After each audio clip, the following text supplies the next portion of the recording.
Hey guys, Chaz here at Black Horse Motorworks. Today we have a very rare opportunity that I thought I would extend some information to you with. We have a Ferrari 550 and a Ferrari 575. Often thought to be the same car and very similar in many ways. There are some differences between the two and I wanted to talk about that today. So behind me you see the Ferrari 550. Now these were only ever made in a 6-speed manual, which is a good thing. It drives beautifully. This one features a 5.5 liter V12. It's about 485 horsepower and weighs about 3,700 pounds. The car drives excellent. It is very much a GT car, has some luggage space in the rear as well as a full-size trunk. Now here you see the Ferrari 575. This is the next variant following the 550. This one features a 5.75 liter engine with 515 horsepower.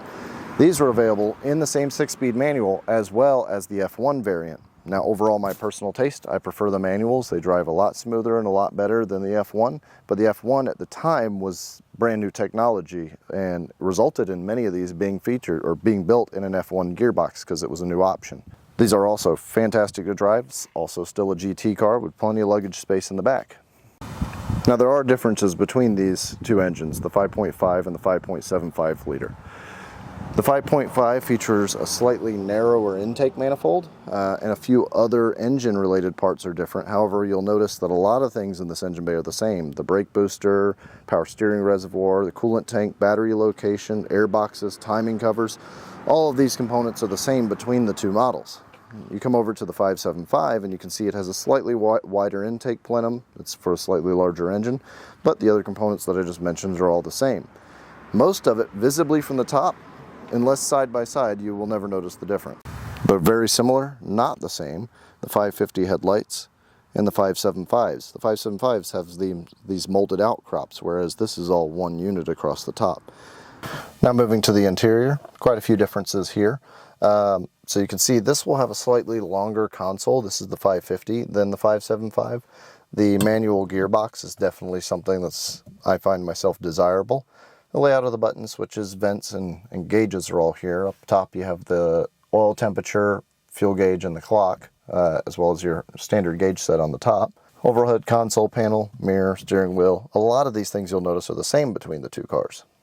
Now you find yourself in the 575.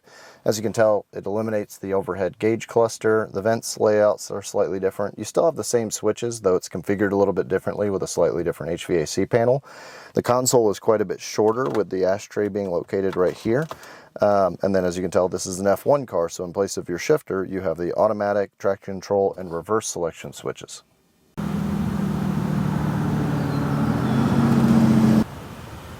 So hopefully you guys enjoyed the video comparing both of these cars, the 550 to the 575. I do love both. I believe myself my choice would be the 550 in its 6-speed layout. Now, if the 575 was in a manual 6-speed shifted layout, that might alter my decision a little bit, but they're both fantastic cars, very similar in many ways and quite different in others.